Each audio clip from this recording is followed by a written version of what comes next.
Jordan Rakei is Kiwi-born, Australian-grown, and has a penchant for soul-rooted alternative R&B. Jordan has released a slew of albums for Ninja Tune and continues to innovate and collaborate with like-minded artists. You're tuned in to Roots to Grooves.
Welcome back, everybody, to another episode of Roots to Grooves. Yes, across from me is Jay Purcell, and across from me is Jesse Quigley. Yeah. We should. I do have a sound effect that goes applause, but it's pretty cheesy. So. Well, maybe we should use it. We'll use it next time. Yeah. Welcome, everybody. Yeah. You know, it's Roots to Grooves. We're talking about Jordan Rakei. I say Jordan Rakei. Okay. We were talking about this for a second before we recorded. Yeah, there's a few different pronunciations of his last name. It is a name that has origins from the Cook Islands, which is some. Oh, Jordan Rocky. That's what one of these things was saying. I just hit play and it sounds like Rocky. Is that off of Google? It's how pronunciation dictionary. Oh, interesting. Howtopronounce.com. Okay. Howtopronounce.com. Plug there for our unofficial sponsor. Yeah, we're not sponsored. Sponsor us. He said one of the ways that he's heard it pronounced is Rakei.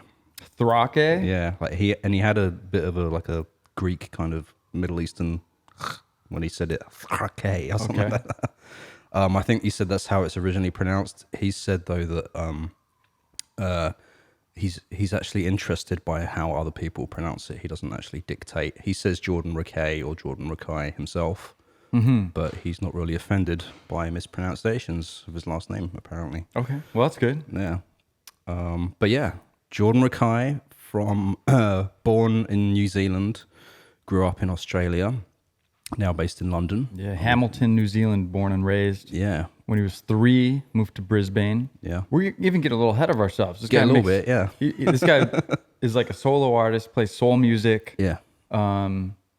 It's soul, it's R&B. It's a mixture of the two. Yeah. Any other genres you would throw in there? Future soul, alternative R&B, trip hop. Not so much in his latest stuff, but on his very first EP, there was a few like reggae influences and stuff like that, but not so much in his later material. But yeah, he's multi-instrumentalist, sings, plays all the instruments, although he sometimes has other people come in and play on his records. Yeah, we heard somebody singing on that first track. Yeah. Who was that? So that track that we opened up with was called Streetlight from his EP Groove Curse, featuring a singer called Gwen Bunn, who I haven't really heard much of, so possible future episode on Gwen Bunn. Got a nice voice, sounds good. She has one solo album out on Spotify at least that came out in 2018. But I've heard that track a bunch, the Jordan Rakei one, Streetlight, but I haven't really heard her stuff. So yeah, I'm intrigued. yeah, I'll have to listen to some more later. Yeah, so he was in Brisbane, Australia. yeah, I think he started playing piano when he was 5. yeah, That's one of his main instruments. I think he said one of the hardest to learn. yeah. He said I think Stevie Wonder was a really big early influence for him on piano wise, and he learned a lot about playing piano from studying Stevie Wonder tracks. And I think at a certain point he said he got the book of sheet music for one of his albums, a Stevie Wonder album, and then really studied that as well. So that's some good stuff to start learning. Yeah, for sure. I think I got a little bit on how some of his first memories of music in general. I think he said his granddad singing when he was still in New Zealand. So that when he's from 0 to 3 years old. Yeah. I think he remembered his mom singing around the house when he was really young. Earliest song he could remember is Waiting in Vain. I don't know if I wrote something down wrong. If that's the Waiting in Vain? No. That's what I was thinking, by Bob Marley. Yeah, I think it's Waiting in Vain. I just skipped some letters. Yeah. So Waiting in Vain. So yeah. So there's some little reggae influence. Yeah. Stevie Wonder. What is Stevie Wonder? R&B? Yeah. Soul, R&B. Yeah. Classic soul. Yeah. Stevie Wonder, I think. He invented it. He invented it, yeah. No, he was some early good stuff though. Yeah. Awesome. Yeah, I think he said like his dad did get into playing instruments at a certain point, but not when Jordan was younger. He said it wasn't a musical household in terms of instruments and stuff like that, but in terms of both his parents were really into music. But not in the industry of creating music. No. Being musicians themselves. No, although Right. he said his dad did later get into experimenting with learning different instruments, and so he was inspired by that, seeing his dad like play with a few of his friends, messing around with a few things. Cool. But he said his mum was like into sort of the old Motown soul stuff, and a bit of like 1970s disco thing. Nice. And whereas his dad listened to a lot more kind of crazy, random, experimental things, all the way through some like experimental reggae to Pink Floyd and a few things like that. So a nice wide range of genres. Yeah. All good stuff, sounds like. Yeah. I have a couple of the influences I listed from listening to some stuff he was writing or whatever. Radiohead. Yeah. Yeah. Fan. D'Angelo. Yeah. I think he's a big fan of D'Angelo. James Blake. Yeah. He said is pushing music in a progressive way. Pushing progressive music to the forefront. Yeah. Bon Iver also. Yeah. So some big names, some good, really good art coming from those names. Yeah. James Blake. Let me just Google search his image. If it's the guy I'm thinking of, might not be. But I think he has a similar voice to James Blake. Have you heard much James Blake stuff? I don't want to speak of it on the air because I don't know exactly, but I think I know. Yeah. But I don't want to pretend like I do when I don't. Right. Yeah. Trying to be honest with our listeners. I respect you guys too much. Yeah. Yeah, but he's like another singer songwriter, kind of chill. Yeah.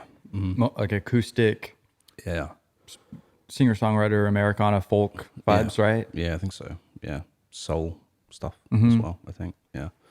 Yeah, because it was interesting. Jordan Rakei was asked, like, who are some of your dream collaborations, and he said, well, there's the unattainable dream and the possibly more attainable. Yeah, the realistic. The unattainable, he said, would be Stevie Wonder and Herbie Hancock. He said unattainable because he thinks like a lot of people want to work with those guys, so he would be like down on the list of people to.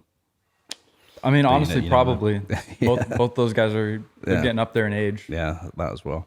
So they're probably being more picky with who they work with as well as they go. Yeah, but James Blake and Bon Iver were on his attainable list, he said, of dream collaborations. So nice. Yeah. Yeah, and so, he's started out, Jordan's first ever release was an EP in 2013 called Franklin's Room. He just released that DIY by himself on Bandcamp, right? Yeah, I think so. It might have even been back in the day of the SoundCloud thing. There was like an era where SoundCloud was kind of blowing up. It's kind of cool for a moment. Yeah, I think I know like Tom Misch. You've heard of Tom Misch? No. Guitarist, guy out of the UK.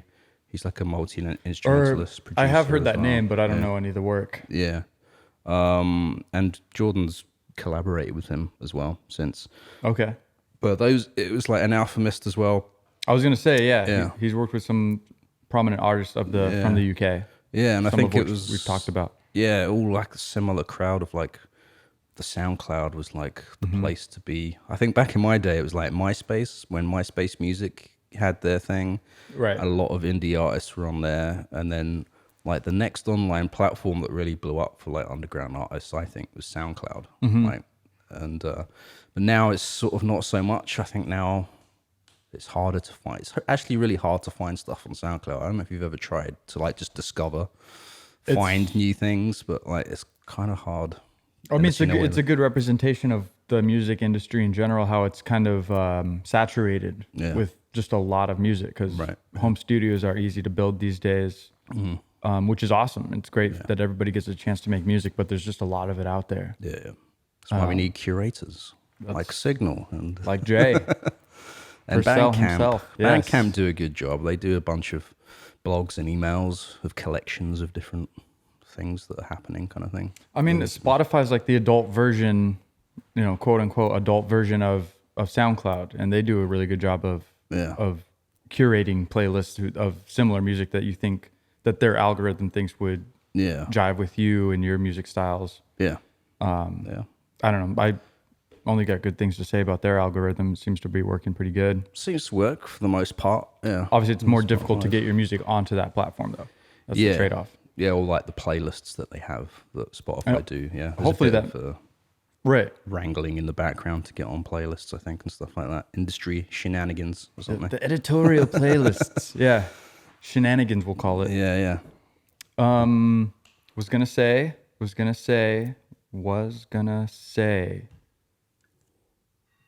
My bad.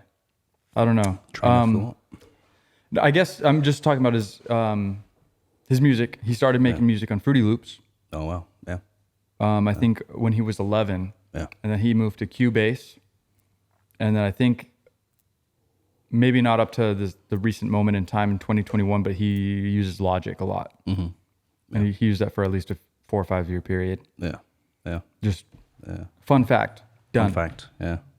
And he said he has 2 ways of writing music as well. Like, one will be when he's cooking, and he'll get like a random melody that will come to him from somewhere. He's like just like cutting onions or something, he said, and he'll grab his phone and sing it into the phone and then put it away. Inspired by vegetables. Yeah. And eventually like build something around that. But he said most of the time he like comes to comment from like a beat maker's perspective. So he'll like start usually on the keyboard with something and then build it up, bass and drums and all that, and then he'll write lyrics and melodies on top of that kind of thing. Mm-hmm. But yeah, I think he said he's start from different areas, like start a song on guitar, start it on piano, start it from a beat in the DAW, chop some onions, come up with an idea in your imagination. Yeah. And so that's one of his techniques, is kind of try different things and come at it from a different angle to kind of go towards the same end goal. Yeah, so definitely. Yeah, cool way of going about it. Mm-hmm. What else we got on his early life or music stylings, or how he creates music? Should we play a song? Yeah, we can. I dug up his first EP, Franklin's Room, came out in 2013. It's interesting. I would say it's a little rough around the edges, this EP, versus what he's come out with. Even his second EP and his releases after this are seem way more polished to me. But Franklin's Room is a little rough around the programming edges and some of the production mixing techniques and stuff like that. But it's definitely worth listening for context and stuff like that. And I'm sure there's good stuff in there. I didn't listen to this one all the way through, or I didn't listen to it at all, to be honest. But well, I can spin the first track. Give you let's get a little context here for us all. All right.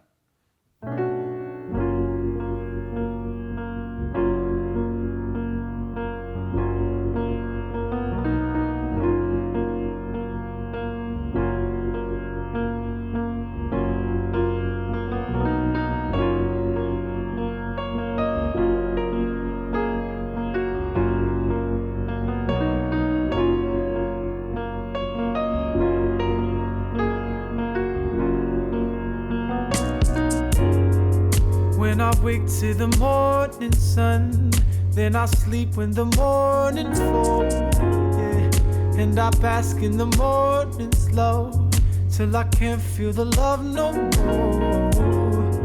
And we see what the day will bring, and we see what's left in store, and we listen to the old birds sing. They cry melodies of love so raw, 'cause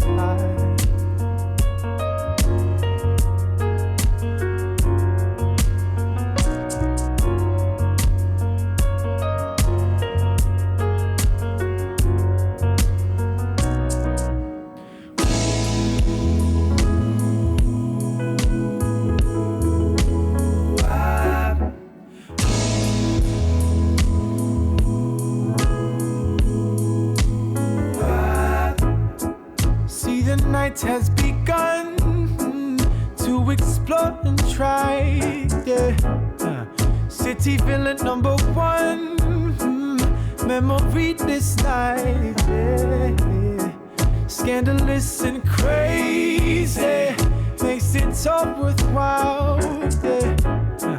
Perfume smells like daisies, now my heart's on trial,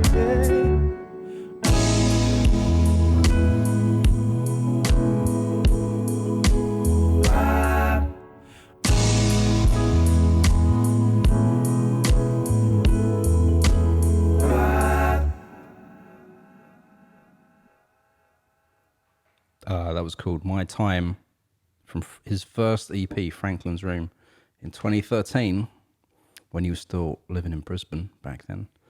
So pretty good, very competent music. Yeah, the piano work on that is really good. Mm-hmm. Sounds like there's a couple of layers, like he's got like one main piano riff and then he's like over dubbing it with a few other things, kind of thing. Yeah, it's a nice texture for sure. Yeah.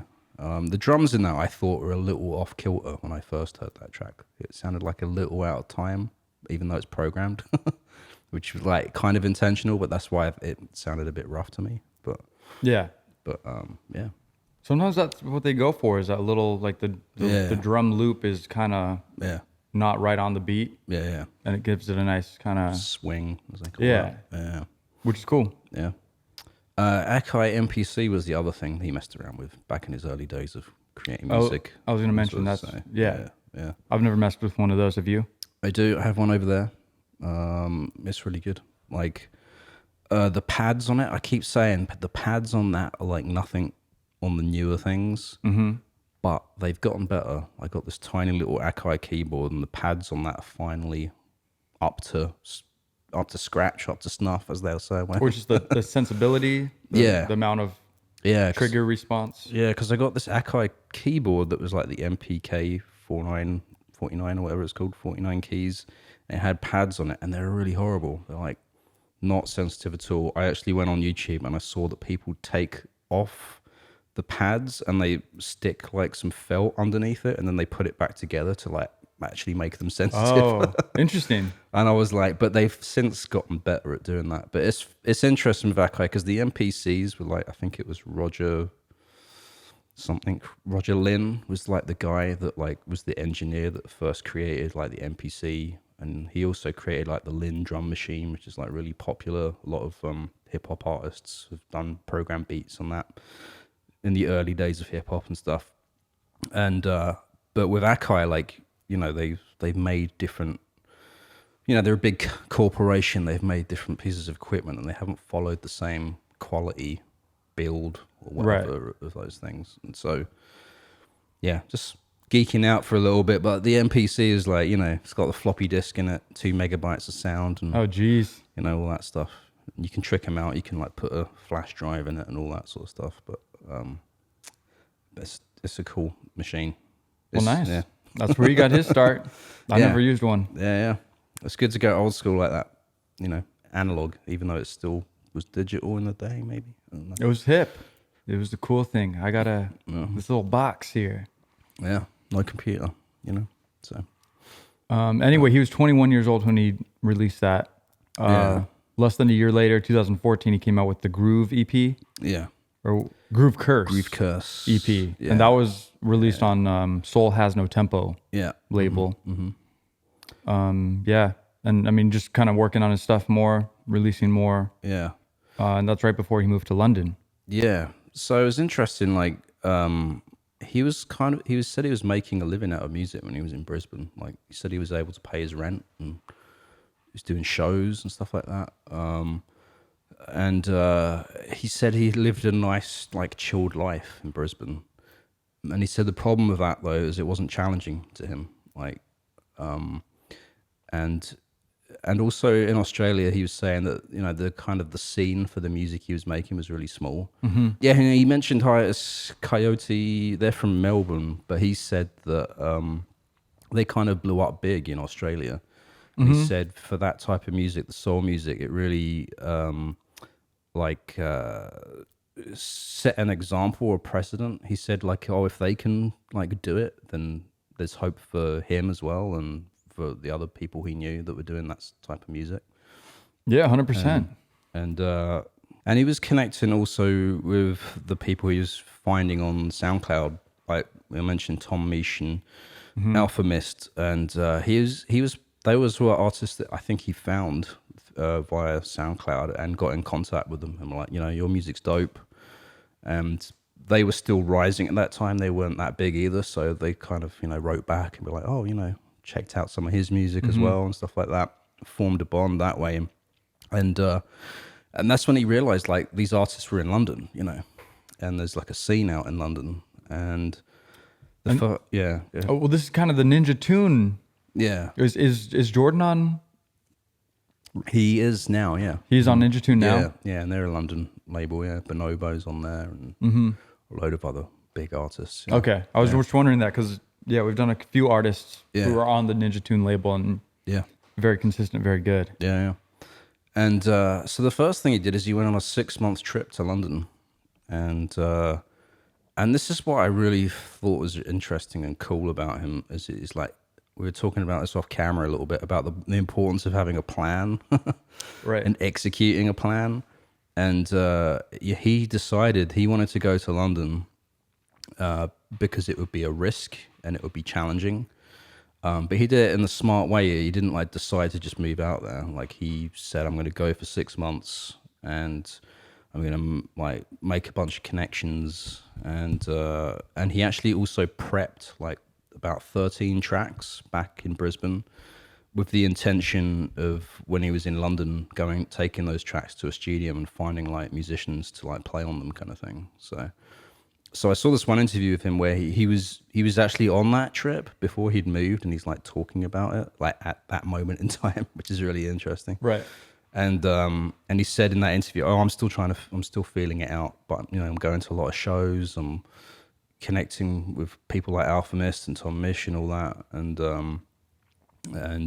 trying to play his own shows out there as well whilst he was out there, because he said if you go that far, you know, traveling wise, it would be silly not to try and play, because Australia's so far away, so like isolated really from like the rest of the world, kind of thing." But the other thing he mentioned is like, if you're in London, you're basically in Europe, and then you have the ticket to Europe because it's a load of countries very close together, you know, a lot of different cultures. And that was the other, tactical, logistical move. Yeah. And a challenge. He kept saying a challenge more than anything else. Like he said, Brisbane's nice, Australia's nice. He said the weather's great, people are nice, but it wasn't really challenging him musically or career-wise to stay there, kind of thing. You know, kind of stagnating maybe a little bit. Like he wasn't able to really push things any further than where he'd gotten at that in Brisbane, right? Because it's not, you know, it's a major city, but it's not really. I don't know. It's more isolated. It's not as connected to the, you know, the music trade of the world, being so close to bigger cities and different countries, and easier to network. You know, better logistics for touring in small area. Exactly. But also covering a lot of ground in front of a lot of new faces. So for all these reasons, you know, and one of the things that's interesting is just sometimes the change of perspective. Just being in a new city allows you to open up to see these different opportunities, even if there were some opportunities that he could have followed the path down in Brisbane. Yeah. But being in a new place just kind of forces you to look around and see new things in a different way, or the same things in a different way. And that's all you need to get started, to help yourself start to follow these new paths and create the network that you want. So definitely, good move. He's, you know, he's smart, putting yourself up for a challenge. And you'll find what you're looking for. Definitely. And he did that, and he, I think not long after that, officially moved to London. In like 2015, around that time, I think.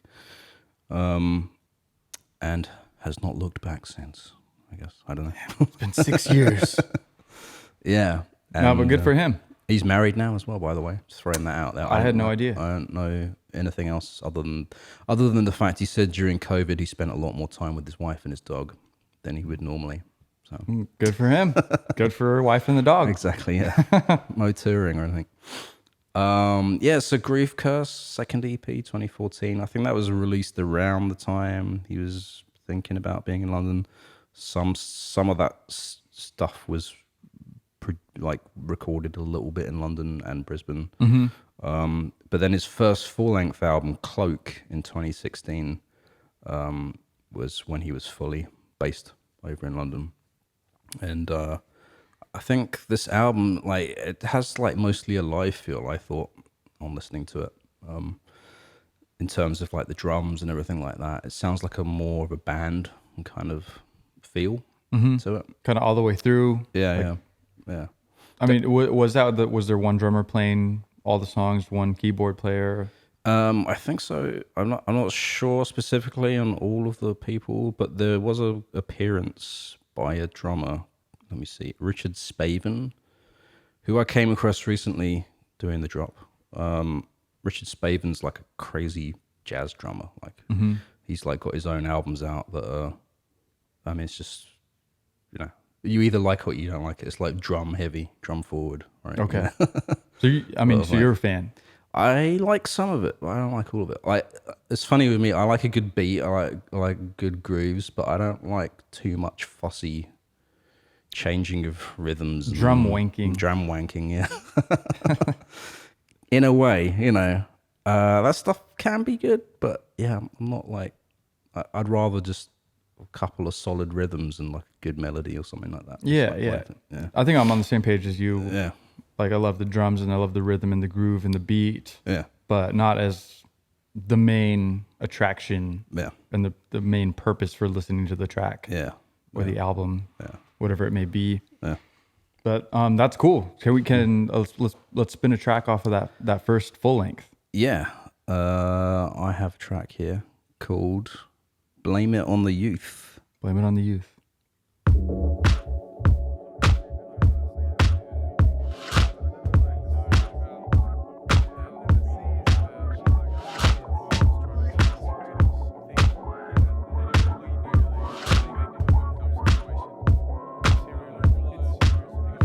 Blame it on the youth. Blame it on the youth, yeah. Said I blame it on the youth. Blame it on the youth, yeah. Blame it on the. Yo, we're never gonna get old. Life's too short trying to get involved. My girls, they're trying to get in vogue. Sex tape, get your story sold. And we don't do what we're told. It's my life, watch me take control. Consume till your ego's whole. But feed your wallet, but starve your soul. But starve your soul. But starve your soul.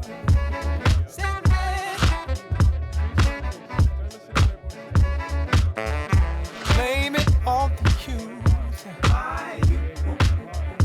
Blame it on the youth, yeah. Said I blame it on the youth. Blame it on the youth, yeah. Blame it on the.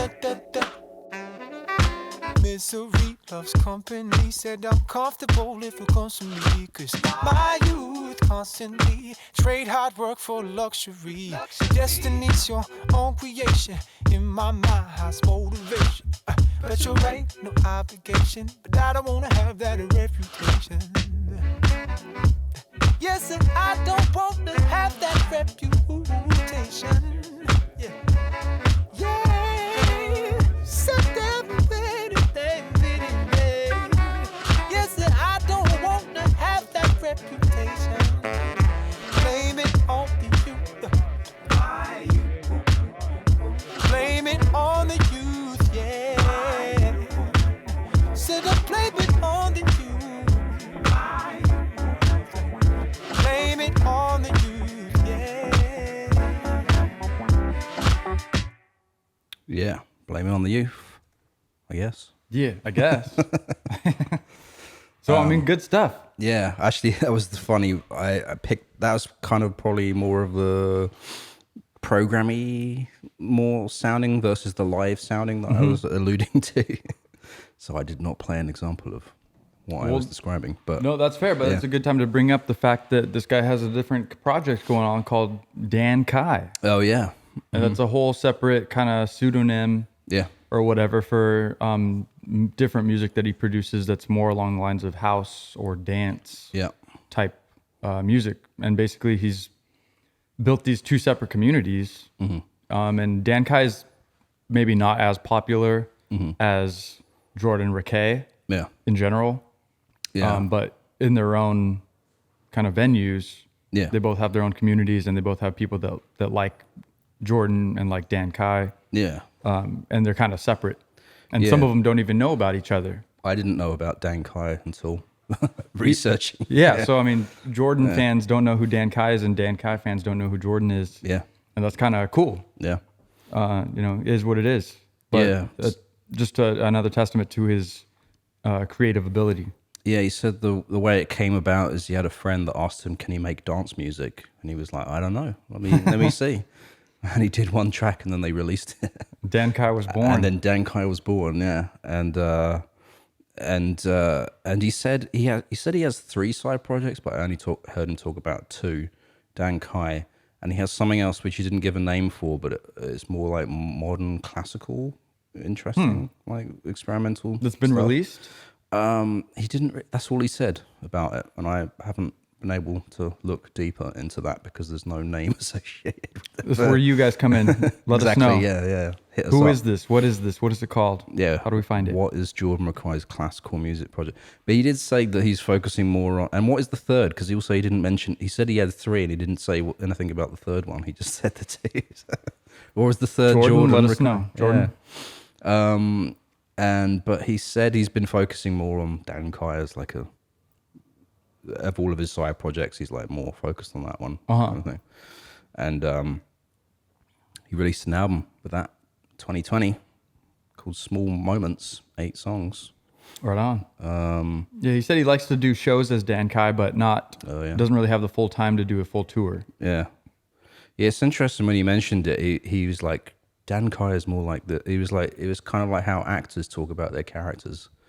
Like he was sort of talking about Dan Kai in the third person or something like that, which is, interesting. It's kind of like the King Cruel thing of, they kind of come up with the sound. It's not King Cruel, so I'll create a different name. It's a different headspace, a different character, like you said, different alter ego, who has his own separate thoughts. Yeah. About music and stuff, and so then there's the creative outlet for him. Yeah. And he said the good thing about this is he said he can do it all himself, just on his laptop. Doesn't need anything else. So doesn't need an Akai MPC even. Exactly. So failing all else, well, cool. He can do Dan Kai. But yeah. What album was that called that we just talked about? Cloak, the Jordan Rakei first debut. Oh, that was the first one. Yeah. Okay. Yeah, and then 2017, he did get signed then to Ninja Tune after being in London, having his first album come out, and then his first release for Ninja Tune was the album Wallflower. Mm-hmm. Yeah, new single called Sorceress. Mm-hmm. Pretty good. Yeah. He played the Glastonbury Festival at this time. Yeah. He did South by Southwest as well. Radio show performance for KCRW, which I would say is behind KEXP in having, or on the same level as having good in-studio performances. And KCRW's out of LA, right? Apparently they're in Santa Monica, California. Oh, no, yeah. Well, I mean, I guess that's LA. That's close enough. Yeah. For me. Did you say LA or did you say? I said LA. Oh. Santa Monica's in LA. I don't know. It's not a geography. I had a brain fart. I thought you said somewhere else completely. I thought you said Portland or something. No, I said LA. It's been a long day, man. Jesus. These cables aren't working correctly. Where is Santa Monica? No one knows. Well, if you live in LA, people are like, Santa Monica's so far. Like, yeah. It depends on context. Everything is by, what does Einstein say? It's all relative. It's all relative, yeah. Okay. Actually, I like going to Santa Monica. Whenever I'm in LA, I have to go to It's a vibey spot. Yeah, it's the beach. Big old beach, got the pier, got the shops. Yeah. The Cali vibes. That's what I'm about. The view. The beach and the ocean. You could be a Cali boy if you wanted, Jay. You almost were. Almost was. And then COVID happened. Yeah. Everything's COVID's fault. But yeah, Wallflower was shortlisted for Best Australian Album, 2017 Australian Music Prize. Yeah. Pretty dope. South by Southwest, like you said. Yeah. I don't know, pretty good. Yeah, it's just more consistent stuff, really. I think, like Jordan did say, he feels that people that liked his earlier stuff wouldn't like his, like, people that liked his first album didn't like his second album, but by the time he got onto his third album, like, the old people were liking him. They're coming around again. Yeah, which is interesting to hear him say that, because to me they don't sound drastically different. They all sound like same wheelhouse kind of thing. Same ballpark. But obviously he knows more. He's in contact with some of his fans and haters, maybe. I hope. Keep your haters close. Exactly. But then if you want to fast forward to Let's, 2019, I do. Origin is his third album, again released on Ninja Tune. And this one's interesting because it's kind of like he calls it a sci-fi neo soul album or sci-fi soul album. A little futuristic vibes. Yeah, he said lyrically he's exploring the themes of like a dystopian future. So he said every track has like a different narrative. Like he's talking in one song about space travel, and then in another song he's talking about what if we have brain chips in our brains and how do we deal with that kind of thing. And him basically saying he realized when he was writing the album that he was always checking his phone and stuff like that and kind of addicted to it going on there. And then he started to think, he said that, you know, well, if now technology is just like the smartphone and we're so addicted to that, what happens in the future where the technology becomes more deeply integrated? And he went to brain chips. You know, if you had like... Well, yeah, and the piece that's the connecting, what do you call it in evolution? Like the missing link? Yeah. Is like the Google glasses. Oh, yeah. And now like Facebook's coming out with some. Yeah. And we're starting to go into the metaverse. Yeah. Yeah. So it's like we're on our way. That's the stepping stone. Yeah. It's the gateway drug to mind control. Yeah. Yeah. And that's like kind of the theme he said, like the idea of this album, Origin, is that it's a world run by technology and some kind of government is in control of all of it kind of thing. And so reality. Yeah. He's describing reality. Okay. Not too futuristic of him. Yeah, I mean, and then like also how do we deal with that? What's our response to that type of stuff happening kind of thing? No, but that is prevalent and prominent in our society. So important to get the conversation going. He's helping to get more people aware. Yeah. So I like some of these lyrics and thought process that he has in conjunction with his production techniques and vibes. Definitely, yeah. He's definitely seems a little deep, kind of almost on like publicly. His interviews he's sort of, you know, not too. He's pretty reserved. But I'm sort of thinking about actress a little bit. Darren J. Cunningham. We did an episode on who does.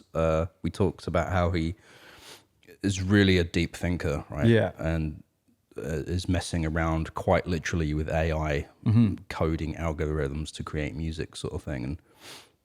And an actress, Darren Cunningham, is much more out there talking about all of this stuff on interviews. Like probably more than anything else, like some of those concepts and stuff like that. Yeah, I remember he was talking less about music and more about architecture or futurology. And like the music was like secondhand to these other ideas. Yeah. Which he would put the music through. Like some kind of music strainer. Right. And then that's how he'd kind of look at it. Yeah. Which was really interesting. Yeah. Oh, it's fascinating still to me. Yeah. But Jordan Rakei, I feel like he's kind of like in that same, he's thinking about similar things, but he's not really elaborating too much on it out there in interviews and stuff like that. He's more of a songwriter for sure. Like actress isn't really a songwriter. He's like an audio collagist or something, whereas Jordan Rakei is a songwriter. Yeah, Jordan Rakei is more of a songwriter, producer, actress. No, Darren Cunningham, more of a futurist or some technologist. Music technologist. Yeah, no, totally. Some like a scientist. Yeah. But yeah, I mean, it just made me think about that a little bit as Jordan was explaining about this album, Origin, however you would like to pronounce it. I don't know. Let me go on howtopronounce.com again. Oregon. The Oregon Trail. Yeah. The Origin Trail. There's something good in there. Somebody used that. Somebody steal that. You remember the Oregon Trail game? On computer? Was that like on Atari or something? I think it was. I was just on computers. I don't know what. Was it like what PC you would call game it. though? Yeah, it was like a PC game. Yeah. And you have like a covered wagon and you're traveling across. I think you've told me about it before. Actually. Yeah, probably. I don't know why I keep bringing it up. But anyway, But anyway. Origin. Yeah. On Ninja Tune. Yeah, Signl had Say Something. Yeah. This was 2019, so not too long ago. Yeah. But he supported it with music festivals. Yeah. Playing live in summer 2019. Did a whole world tour. Mm-hmm. Started in Brisbane, ended in Brooklyn, New York. Mm-hmm. He did some work on NPR. He did a Tiny Desk concert, which I watched. Oh, yeah? Which was pretty good, pretty great. I watched it all the way through. He had a big band. Mm-hmm. There's probably 7 or 8 people up there. Oh, wow. Behind that tiny desk. Yeah. And yeah, the final song he closed out by himself, just doing a tune just with vocals and piano, which was cool. Nice. So, I mean, yeah, just saying that his live stuff is really good. Yeah. His live show is really good. Yeah, there's a good thing with the Origin Deluxe version, which is weird to see deluxe versions on streaming platforms because it doesn't really make much sense to me. It makes more sense if it's like a vinyl or a CD, because like even on Spotify it's disc 1 and disc 2 on Spotify. Yeah, just for the deluxe album. Like, well, there's no discs happening here. But disc 2 features a bunch of like live versions of some tracks from different sessions, BBC, KCRW, and you can get a real sense of like the piano and like what you saw in NPR, I think, like on this album, on the deluxe version kind of thing. which would be cool to hear. Yeah. In a track setting, in a streaming setting, because it changes a little bit when you can see somebody playing live. Yeah. And there's good things and maybe not so good things, but mostly good things. Yeah. But it's an experience when you're visually seeing somebody play piano. I think you internalize the sounds a little bit differently Yeah. than if you just had headphones on and not really visualizing the music Yeah. in reality or in video. Yeah. I just feel like it influences you somehow, some way. Mm-hmm. And therein lies the difference between live music and recorded music. Yeah, and he does really value the live experience. Like he said that he's meant to play this live, like he wants to play it live with the band and have people sing along and have people enjoy it and have that interaction kind of thing. So he's not like some multi-instrumentalist producers that just like hide in the studio behind a computer. Between gadgets and boxes and like he actually writes his music so it can be performed out there, kind of thing, like this sort of thing. And yeah. That's great. And he writes it and produces it and it comes across just the same way pretty much. Yeah. Very heartfelt, very often minimalistic. He's never going too progressive or wacky or crazy. No. And I know one thing he said was earlier in his career, he thought music had to have a lot of, key changes or, tempo differences and to like all these different music theory tricks, quote unquote tricks. But as he got older through his discography, he's kind of moved way past that. And he said, now it's okay to just chill. Yeah. Less is more. Yeah. You could be minimalist. You don't have to have a key change every 5, seconds and switches up and different changes here and there. Like you can just kind of get into this groove and really vibe with it. Yeah. If that's what you're feeling. Yeah. And so that's a cool thing. Cause I like the musical tricks. Sometimes like MGMT uses a lot of little things like that to make the music feel different and surprise you and take you like do little twists here and there. Yeah. But I just see both sides. It's great. Yeah. Just use some of the tricks. He likes to use them more minimally now. Jordan Rakei does. If it'll help, if it serves the song, if it serves the track, he'll use a little this or that. Yeah, definitely. But it's not absolutely necessary. But anyway, that's my point. Yeah. Now he said his I think I should have said this earlier, but like about his singing as well, kind of thing. He feels that it wasn't as strong when he first started out as where he's at now, kind of thing. He mentioned, and I think he's talking about lyrically as well. Like he did this track called A Tribe Called Government on Groove Curse.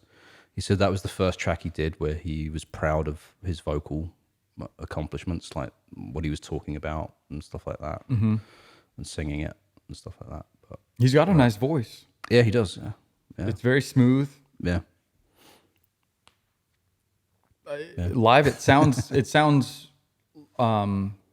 like he's hitting notes and stuff. I don't know. It's hard. It's harder and harder to tell who's using auto-tune even live these days. Oh, You know, but do people use live auto-tune? I think a lot do.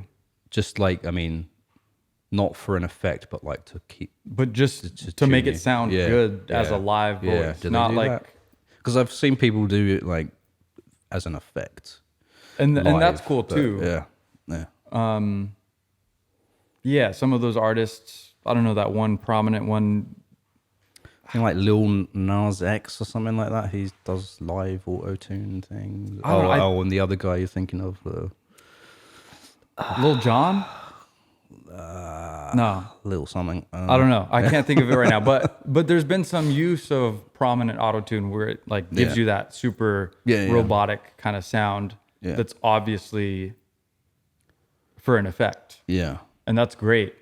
And even these people who use that can sometimes sing on their own completely very well. Yeah. But I think a lot of artists these days are using a little bit of auto-tune in their live sets just to enhance their vocals. Right. That are meant to sound like a raw vocal. Yeah. Which, you know. Is that cheating? That's the question. Is that like miming? I don't know. Like lip sync. I think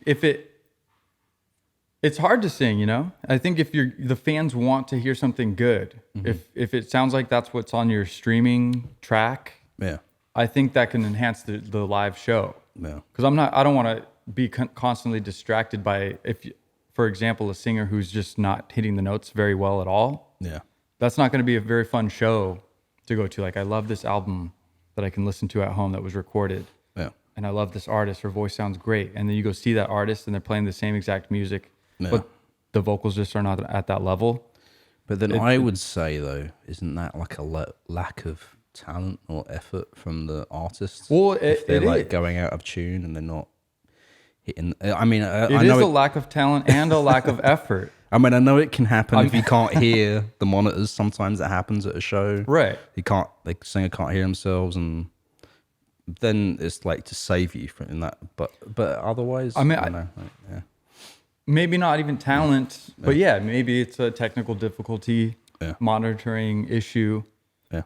But even if it is making up for talent, I think you're still trying to. It depends. What are you trying to deliver? Yeah. Are you trying to be in front of people and be like, "Hey, this is the real me. This is what I am." Yeah. Or are you trying to deliver these sounds and these feelings to your audience? And I think that's the question: is what are you trying to deliver? What are you trying to communicate? Yeah. And I don't think it's. I guess there's no right or wrong then, really. Yeah, I think it's completely subjective and it's arbitrarily what you want to do. I think it's the decision, maybe the motivation. Like if you're doing it to like live auto-tune to fix your bad singing, but it's probably most people. Some people might do that, like pop artists. No, and it gets completely like philosophical almost. Yeah. But if you're doing it because you care about putting on a good show, right, and you want to fix any bum note that might accidentally happen or whatever, so it's just. Neither here nor there. It's water under the bridge. But that is a little bit of a side distraction from Jordan Rakei. Because I have a live thing that we can play, like from BBC, from his deluxe album. I would love to hear it. Since we're talking about live singing and piano-ness and stuff like that. Yes, let's hit it. Yeah. Yes.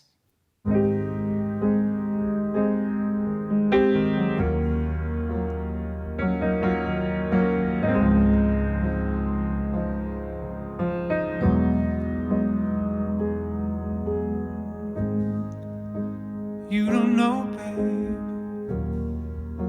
when you hold me and kiss me slowly, it's the sweetest thing. And it don't change if I had it my way. You would know that you are. You're the coffee that I need in the morning. You're my sunshine in the rain when it's pouring. Won't you give yourself to me? Give it all. I just wanna see. I just wanna see how beautiful you are. You know that I see it. I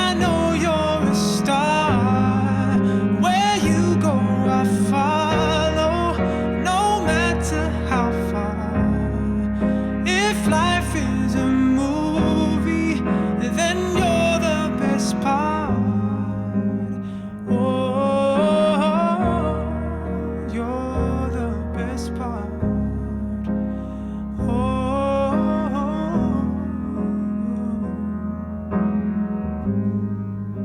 it's the sunrise and those brown eyes, yes. You're the one that I desire. When we make up and then we make love, it makes me feel so nice. You're the water that I'm stuck in the desert. You're the Tylenol I take when my head hurts. You're the sunshine of my life. I just wanna see how beautiful you are. You know that I see it. I know you're a star. Where you go, I follow, no matter how far. If life is a movie, then you're the best part. Oh, you're the best part, yeah. Oh, if you love me, would you say something? If you love me, would you? If you love me, would you say something?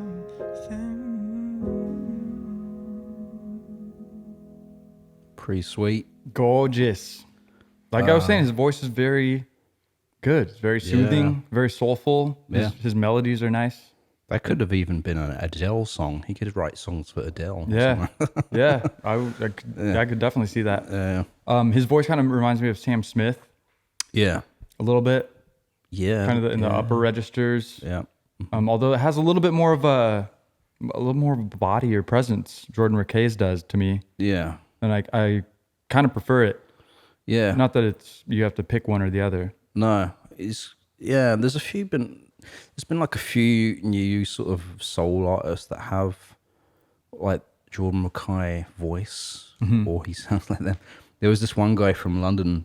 I don't know if he's really releasing music anymore, but he's called Jamie Woon, and he was really good. I don't know what's happened to him. I don't know if he's making music anymore. It's Where are kinda you, sad. Jamie? Yeah. But yeah, no. Tom Misch.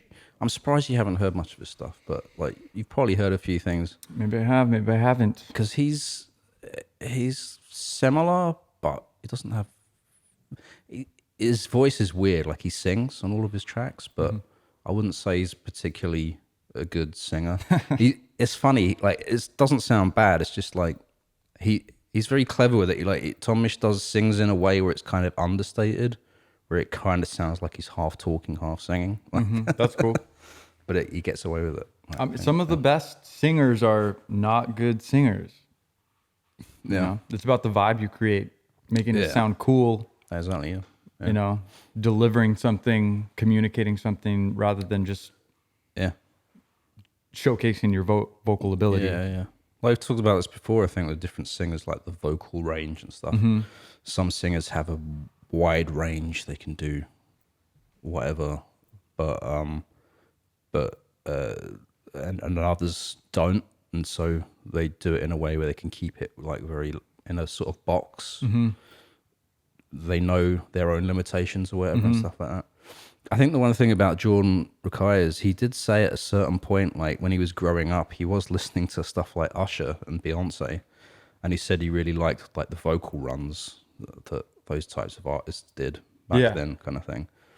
So he has sort of, I think, He's studied it a little bit or influenced by that a little bit. Yeah. Again, going all the way from Stevie Wonder to somebody like Beyonce, you're getting a lot of good stuff in there. Yeah. Where are we at? What's his next album? So his most recent one came out this year, 2021, What We Call Life. Fourth studio album. Yeah. And like a lot of artists have said this, they say it's my most personal, honest work to date. People are saying that about 2021 albums. I've heard it a lot recently. Yeah, maybe Music that was being created during 2020. Yeah, that as well as like I guess like if you've done like 4 albums or something like that, then you're comfortable with being out there and doing things that you finally are going to write about personal stuff. Yeah. But I mean, definitely for Jordan, this was written during lockdown, so it's a reflection period for a lot of people. Age as well, you get older and you feel like you can reflect more on the rest of your life. Stop caring about like bullshit. Just BS stuff that doesn't matter. Yeah. Stuff that you thought mattered. Yeah. Like your status or the clothes you wear. Yeah. Or the music you listen to or whatever. Yeah. So he said a couple of things about that. Like, one thing was a track called "Family," which he wrote. It's kind of inspired by his parents' divorce. He said his parents got divorced when he was a teenager. Oh, I didn't know that. Yeah, and he said at the time it didn't really like affect him. He said because he was a teenager and he was like had friends and he had video games and whatever, and he was sort of distracted and all that. And he said it didn't really affect him then. He said, but now he's older, like he kind of reflected on that and started to think about how it might have actually affected him like throughout life, kind of thing. And so he wrote about that in the song "Family" on this latest album, What We Call Life, which I think is kind of interesting. That's great. Yeah, I listened to this one all the way through and it's just good stuff. Nice. The other thing he said about that is like kind of like what you were just saying is he said he's realized that everyone's going through something. And I think you've actually said this on a different podcast as well, a different episode, about how you walk down the street and you pass by a bunch of people, but they all have their own histories, their own ups and downs and things throughout life, kind of thing. And Jordan said he started to think about that more as he's gotten older, kind of thing. Like not so much from his own perspective, but like he said, like he'll see a guitarist in the studio and they're playing, and he's like, I wonder what their childhood was like or something. Yeah, stuff like that. Knowing context, and references like that everything's based on something else. All the music that everyone's coming out with is based on other people's music that came out before them. Yeah. Mm-hmm. We're all doing this human experience thing. I think when you're looking at other people, like there is some kind of hive mind, greater consciousness. And when you look at somebody else, you're talking to yourself in a way. Yeah. Everyone's projecting what they know and what they've referenced in their context of their experiences. Mm-hmm. So it's pretty personal. Yeah. Even being with strangers, somebody you don't know anything about, you can still connect with them in a really strong way. Yeah. From a simple conversation. Yeah. And something like music really communicates that very quickly. And shared experiences, right? If you have a similar something that happened, there's like a connection there, kind of thing. Mm-hmm. The connection of playing live as well, being in the shared experience of hearing the song and singing along. That's a shared moment, kind of thing, which is now part of your history. We all. Like you bump into someone and be like, "Oh, you were at that show?" Yeah, and then boom, connection. Yeah. Yeah. There was a quote. I can't remember the guy who said it. So bad at remembering who said things. The thought comes in my head. Right. But it was I can't believe I can't remember it. I'm paraphrasing, but the quote was something like, "You can play a song to whatever 100,000 different people." Mm-hmm. And they'll sing it back to you 100,000 different ways, like from a different perspective, 100,000 different times.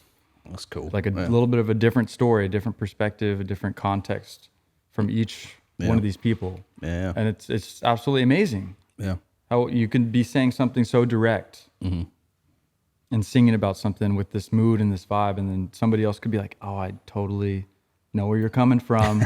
Yeah. And if you actually talked about it, you'd be like, "Oh, I was thinking something totally different than what you just said." Yeah. Not even close. Interpretations, but based on your context of reference, then it could totally change everything. Yeah.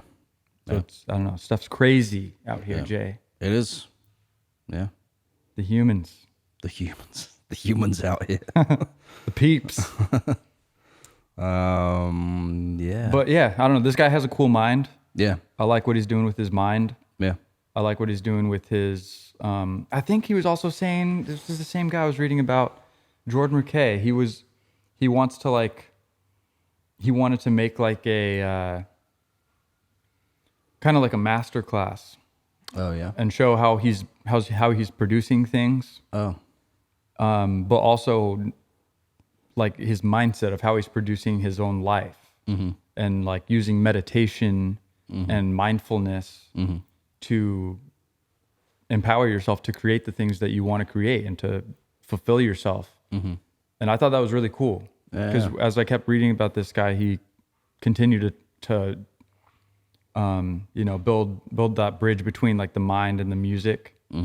And sometimes it seems like it's so separate, or people are just doing it for fun, or they just come up with music so easily. But some people, then when they bring it out and they talk about it like this, it's like it's so obvious that there's such a connection between your mind and your thoughts, and to what the things you're creating, and how you're able to do that, and how you're able to process and be efficient, and how you're able to build things in your life and build your life in general.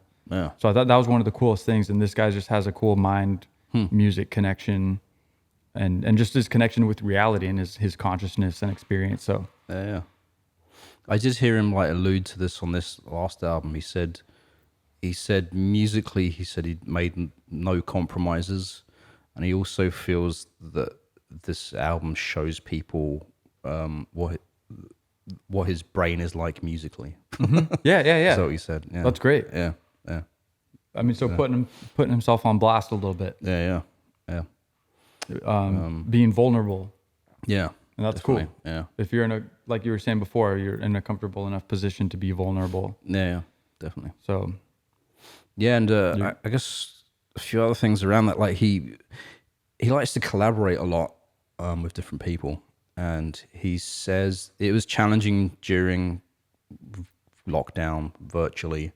He said he couldn't really do it. Like they made it work, but he said you have to be in the same room. He said like there's just something about the magic of being in the room with the other person, where you're throwing ideas back and forth, and there's the energy and stuff like that. And he said like when he was trying to do that like over virtual things with like a 5-second delay and all that, he said it just wasn't really working, kind of thing, like in the way that he experienced before, sort of thing.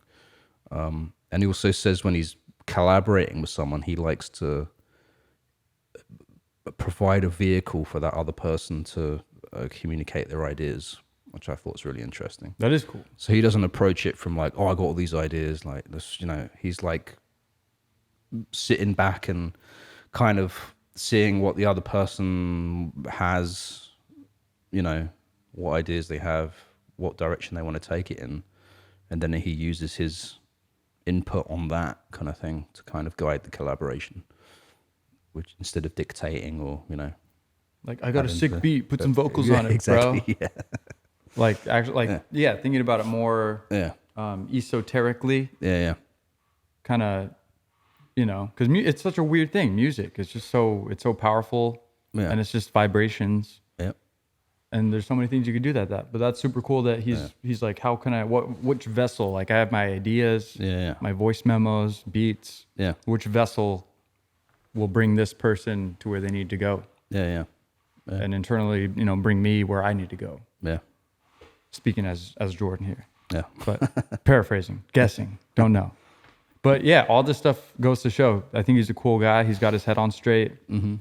He makes great music. Yeah. He's going to continue to make great music. And I think, he's helping to put cool ideas out into the world. And that's really powerful. Yeah. So I support him. Definitely. So his new album just came out, 2021.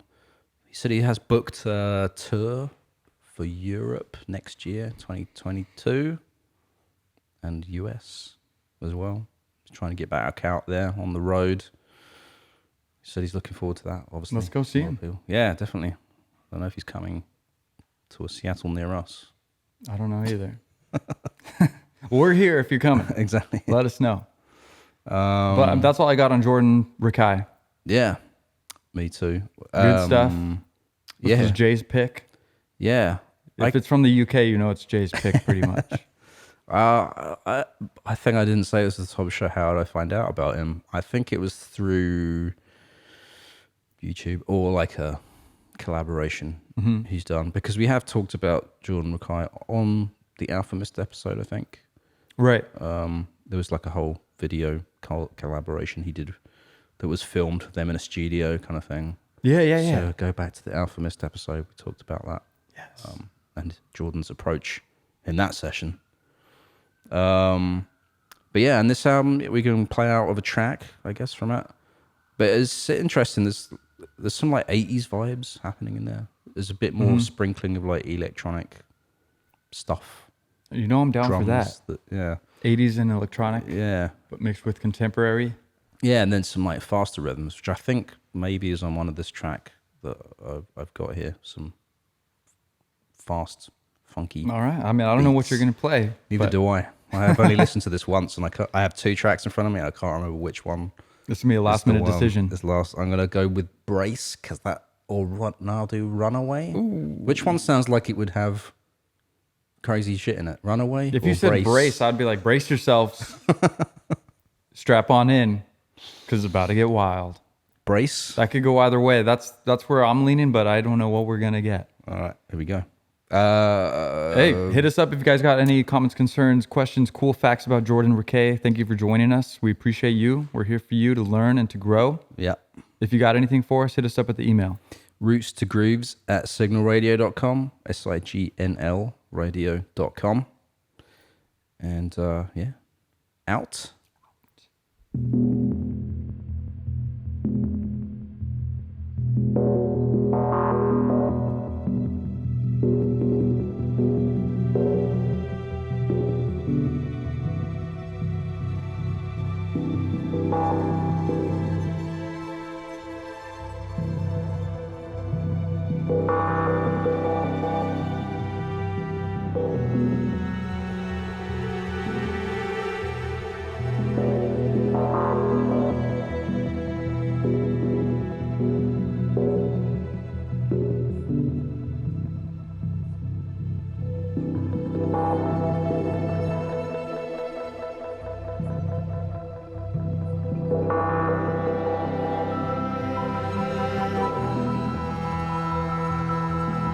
Is this really happening?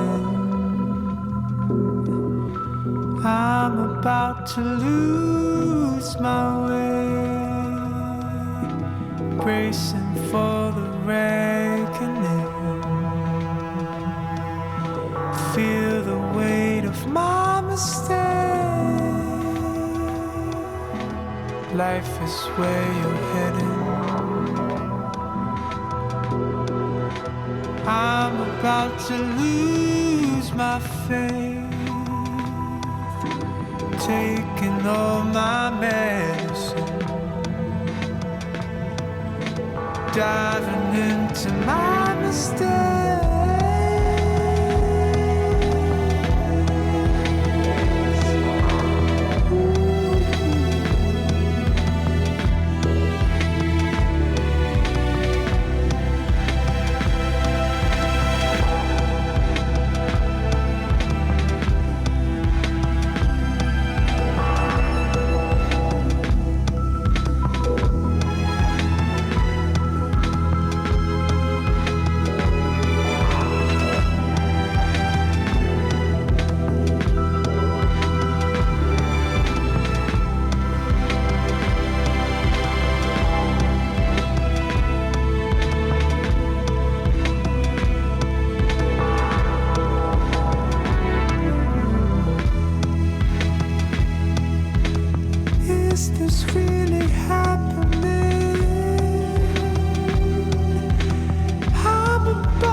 Taking all my medicine, that you need. Finding myself when you look away, look away, look away, look away.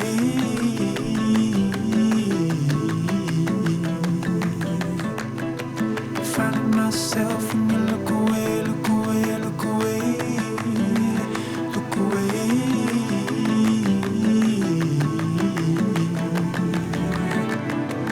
Finding myself when you look away, look away, look away, look away. Finding myself when you look away, look away, look away, look away. Finding myself when you look away, look away, look away, look away. Finding myself when you look away, look away, look away, look away.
Roots to Grooves is a production of Signl Radio. For more music and independent culture, visit signalradio.com. That's signl radio.com.